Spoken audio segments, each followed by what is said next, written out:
प्यारे बच्चों, आप सभी कैसे हो? लर्निंग विद सत्या में आपका स्वागत है। आज हम कक्षा 7वीं वसंत भाग 2 पाठ खान पान की बदलती तस्वीर पढ़ेंगे। जैसे कि पाठ के नाम से ही हमें कुछ समझ में आ रहा है कि कुछ खाने पीने की बातें इसमें होंगी और कुछ खाने पीने की वस्तुएं हैं जो उनके बारे में बताया जाएगा और किस तरीके से समय के अनुसार इनका जो स्वाद है, इनका जो बनाने का तरीका है, खाने पीने की जो वस्तुएं हैं वो किस तरीके से समय के अकॉर्डिंग बदल रही हैं, उसके बारे में इसमें हम पढ़ेंगे। तो अ, पाठ को शुरू करते हैं। पिछले 10-15 वर्षों में हमारी खान पान की संस्कृति में एक बड़ा बदलाव आया है। इडली, डोसा, सांभर, रसम अब केवल दक्षिण भारत तक सीमित नहीं है। कहने का मतलब है कि ये पहले सारी चीज़ें दक्षिण भारत में बनती, साउथ इंडिया था उसमें बनती थी, तो लेकिन अब वहाँ पर ही नहीं, अब ये हर जगह पर देखी जाती हैं। ये उत्तर भारत के भी हर शहर में उपलब्ध हैं। मतलब नॉर्थ इंडिया है जो, वहाँ पर भी सारी वस्तुएं अब खाने पीने की आराम से मिल जाती हैं। और अब तो उत्तर भारत की ढाबा संस्कृति लगभग पूरे देश में फैल चुकी है। ढाबा संस्कृति खाने पीने की वस्तुओं के लिए ढाबे बनाए जाए छोटे छोटे, और वहाँ पर हर तरीके का खाना है जो वो उपलब्ध होता है, अवेलेबल होता है।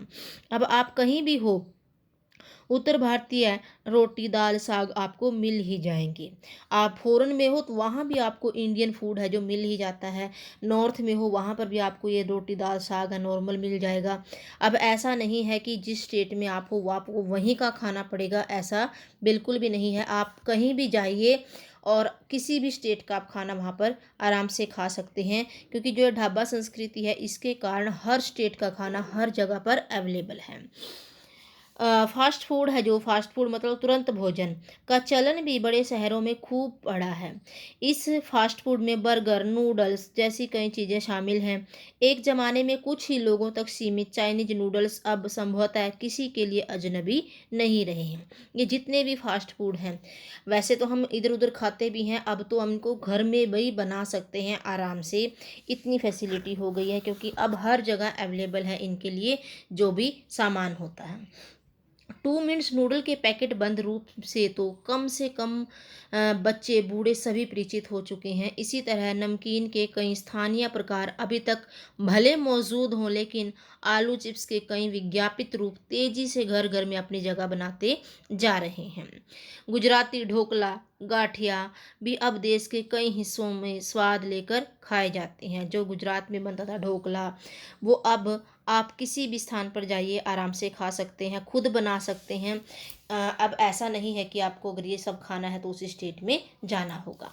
बंगाली मिठाइयों की केवल रस भरी चर्चा ही नहीं होती, वे कई शहरों में पहले की तुलना में अधिक उपलब्ध हैं। यानी स्थानीय व्यंजनों के साथ ही अब अन्य प्रदेशों के व्यंजन पकवान भी प्रायः हर क्षेत्र में मिलते हैं, और मध्यम वर्गीय जीवन में भोजन विविधता अपनी जगह बना चुके हैं। स्थानीय व्यंजन वो व्यंजन होते हैं जो उसी स्थान से जुड़े हुए होते हैं।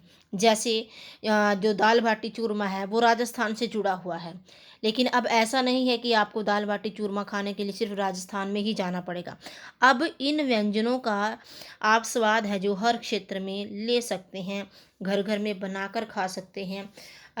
इसीलिए यहाँ पर स्थानीय व्यंजन शब्द का प्रयोग किया गया है कि ऐसा व्यंजन जो किसी स्थान से जुड़ा हुआ हो, विशेष तरीके से जुड़ा हुआ हो। आगे देखिए पाठ में कुछ चीज़ें और भी हुई हैं। मसलन अंग्रेजी राज तक जो ब्रेड केवल साहबी ठिकानों तक सीमित था, साहबी मतलब बड़े बड़े अफसर लोग ही इनको खाया करते थे, वह कस्बों तक पहुंच चुकी है और नाश्ते के रूप में लाखों करोड़ों भारतीय घरों में सेकी तली जा रही है। ब्रेड जो अंग्रेज लोग, अफसर लोग खाते थे, आजकल हम इसको खाते हैं जल्दी बना करके फटाफट। किसी भी गरीब घर में भी इनका आराम से आपको बनाते हुए सेकते हुए दिखाई देंगे। अब ऐसा नहीं है कि ये साहब लोगों का ही खाना है, बल्कि अब तो ये उन लोगों का खाना बन गया है जो खाना बनाने की हिम्मत नहीं रखते, या खाना बनाने के लिए सीमित साधन है, या वस्तु घर में कोई नहीं है तो ब्रेड लाया, सेका और खा लिया। खान पान की इस बदली हुई संस्कृति में सबसे अधिक प्रभावित नई पीढ़ी हुई है, जो पहले के स्थानीय व्यंजनों के बारे में बहुत कम जानती है। नई पीढ़ी जो अभी नई जनरेशन आ रही है, उनको पुराने संस्कृति के पुराने व्यंजनों के बारे में सुनने को बहुत कुछ मिलता है, लेकिन वो उनका स्वाद है जो वो नहीं ले पाते हैं। जैसे चूल्हे की रोटी का आनंद, सरसों जो खेत में से तोड़ करके उसका साग बनाया जाता है, वो आनंद अब वो सिर्फ सुनने में ही उनको मिलता है।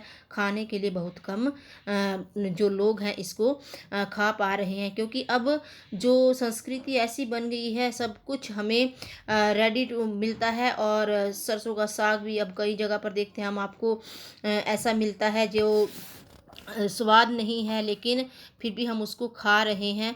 और जो पहले गाँव का खेत थे, गाँव के खेतों में से जो सरसों पालक मिलती थी, अब वो स्वाद उनमें नहीं रहा है। तो खेत से लाना बनाना, ये सब जो संस्कृति है, उससे कहीं ना कहीं बच्चे हैं जो अननोन होते जा रहे हैं, या उनको इनके बारे में नहीं पता है।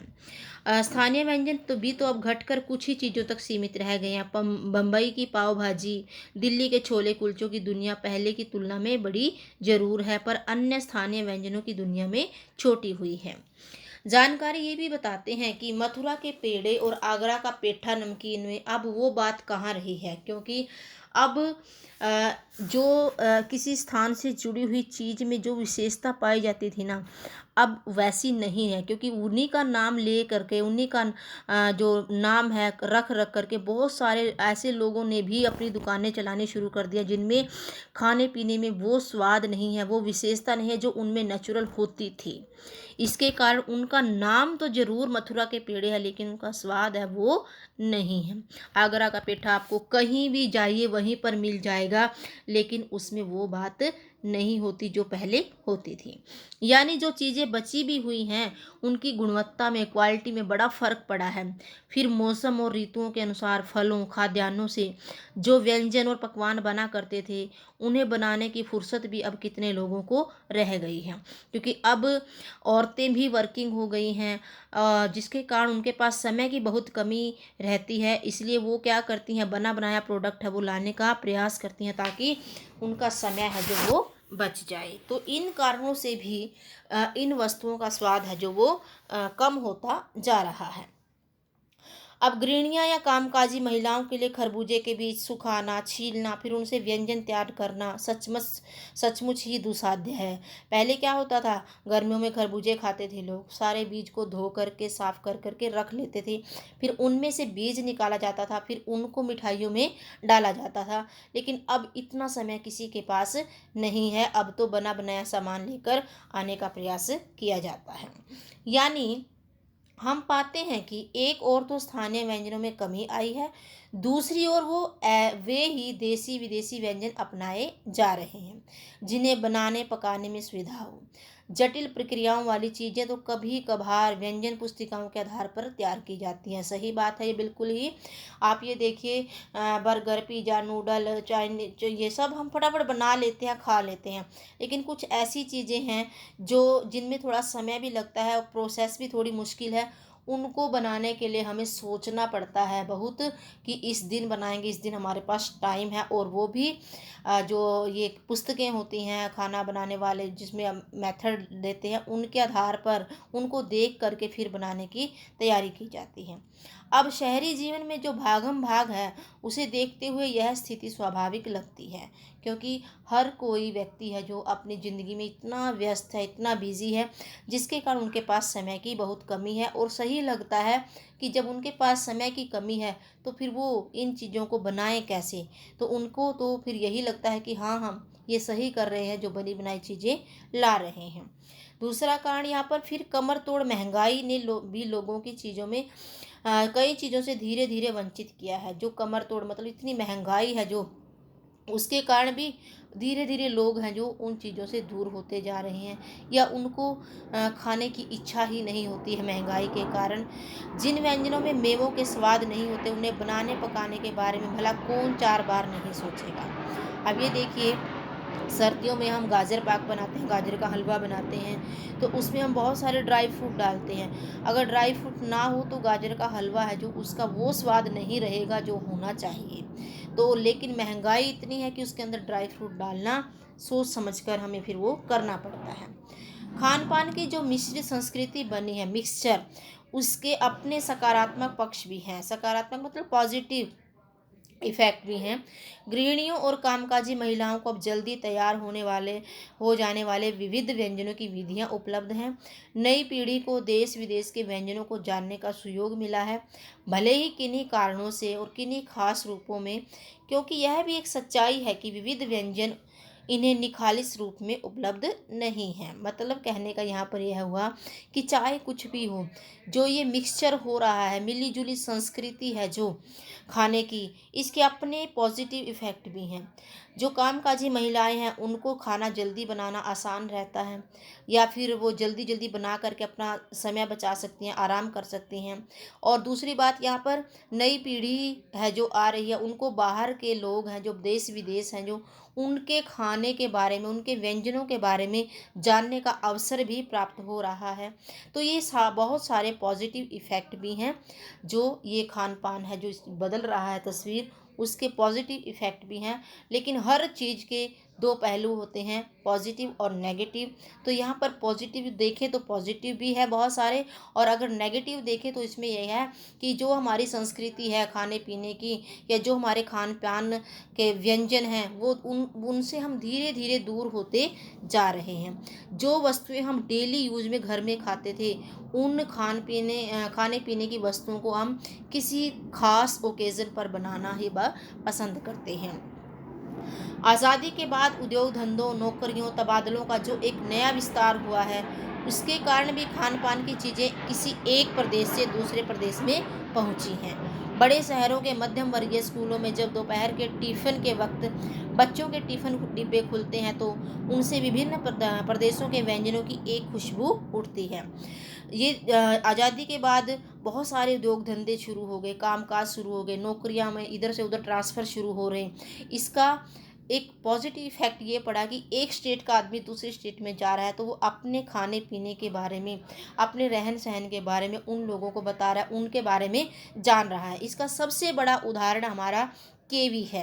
केवी में आपको हर स्टेट का व्यक्ति, हर स्टेट का बच्चा मिलेगा, और जब बच्चा आ रहा है उस स्टेट से तो डेफिनेटली वो वहाँ के अपनी स्टेट का खाना पीना भी लेकर आ रहा है। जैसे नॉर्थ इंडिया में जब साउथ इंडिया के बच्चे आ जाते हैं ट्रांसफ़र होकर के, तो मैक्सिमम उनके टिफ़िन जो होते हैं उनमें सांभर, इडली, डोसा, इस तरीके से के खाना है वो उपलब्ध होता है, क्योंकि वो उनका आम खाना है, लेकिन हमारे लिए वो कुछ खास है।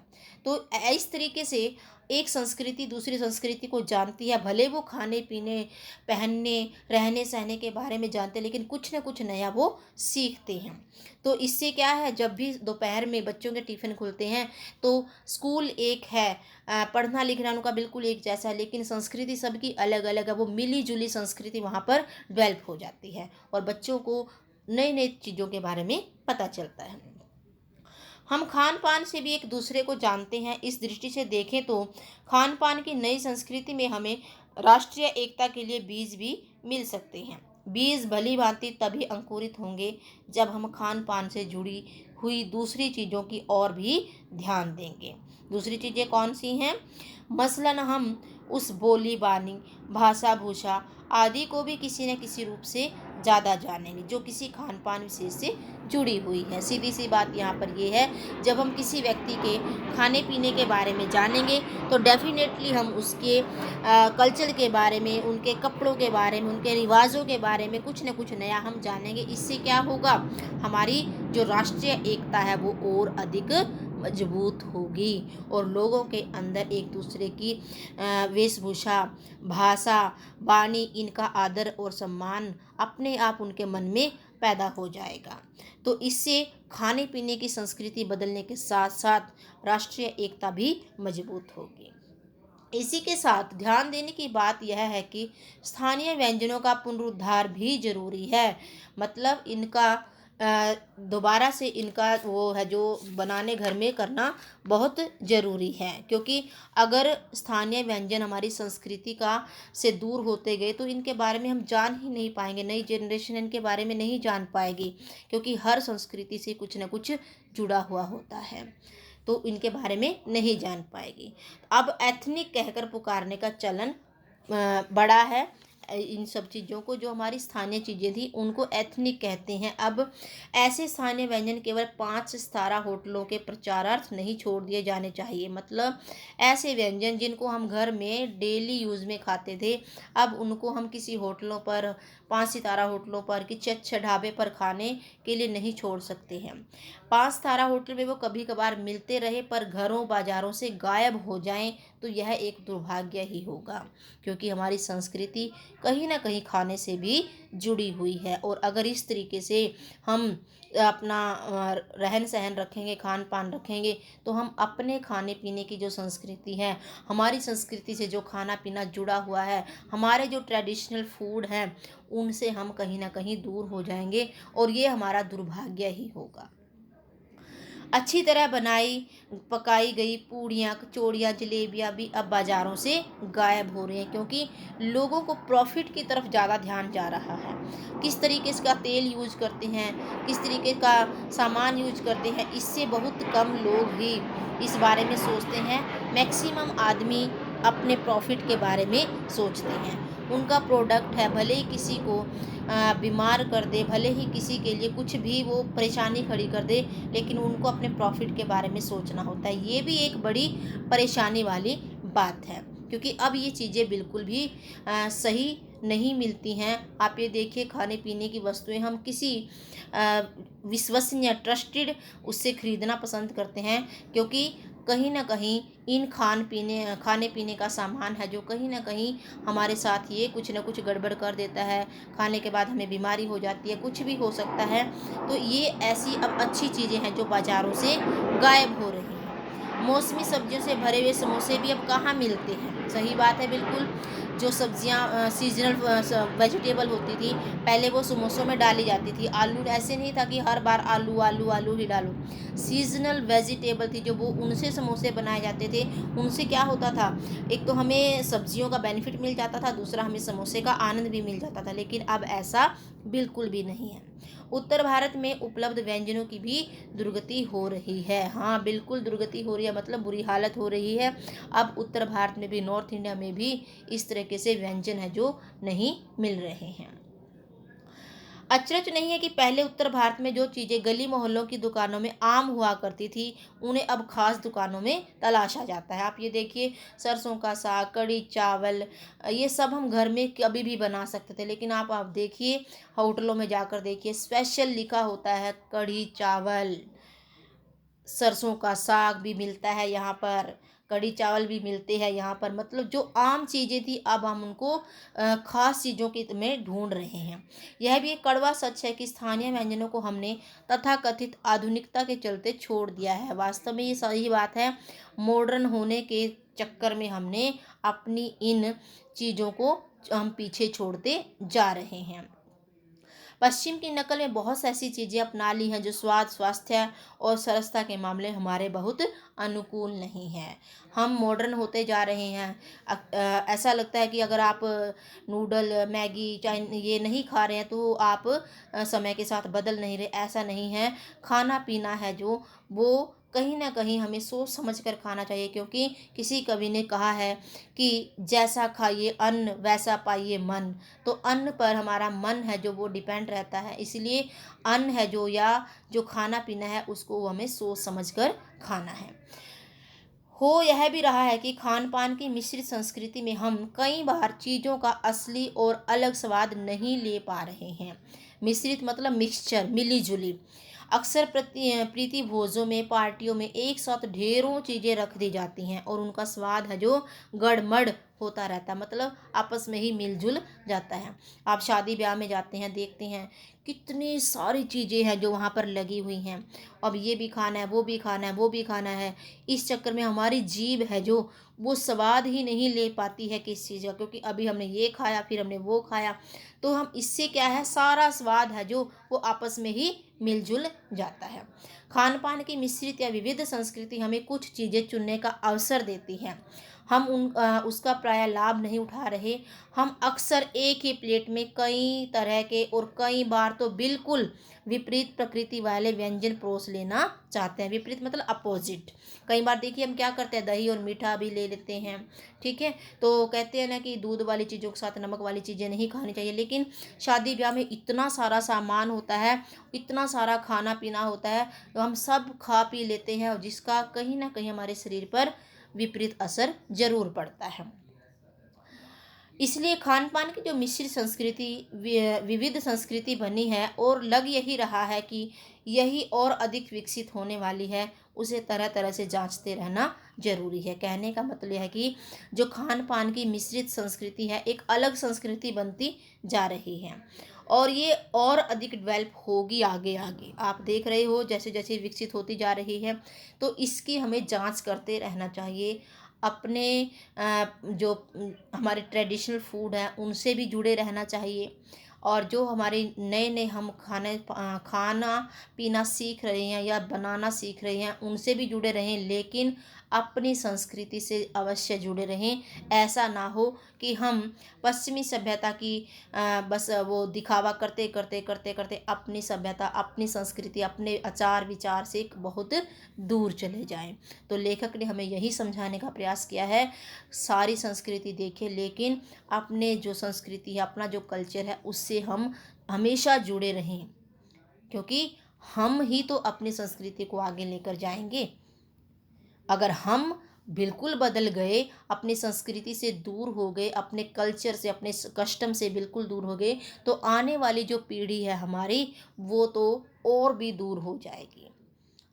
तो आशा करती हूँ बच्चे, आप लोगों को पाठ है जो समझ में आया होगा, और इस पाठ को एक बार ध्यान से समझ लेना, आसानी से समझ आने वाला है, हमारे डेली रूटीन से जुड़ा हुआ है, क्योंकि हम विभिन्न प्रकार के फ्रूट है, फूड है, वो सब हम खाते रहते हैं और उनका स्वाद लेते रहते हैं। कहीं ना कहीं हम घर की दाल रोटी से जी चुराते रहते हैं, कुछ अच्छा बनाओ, कुछ अच्छा बनाओ। कुछ बच्चों में ये जो आदत है पनपती जा रही है। तो आशा करती हूँ पाठ को पढ़ने के बाद आपको इस बात के बारे में ज़रूर समझ में आया होगा कि बदलिए ज़रूर, लेकिन अपनी सेहत का भी ध्यान रखिए। ऐसा ना हो आप बदल जाएं और सेहत आपकी खराब हो जाए। धन्यवाद बच्चों। खुश रहें, स्वस्थ रहें, मस्त रहें और व्यस्त रहें।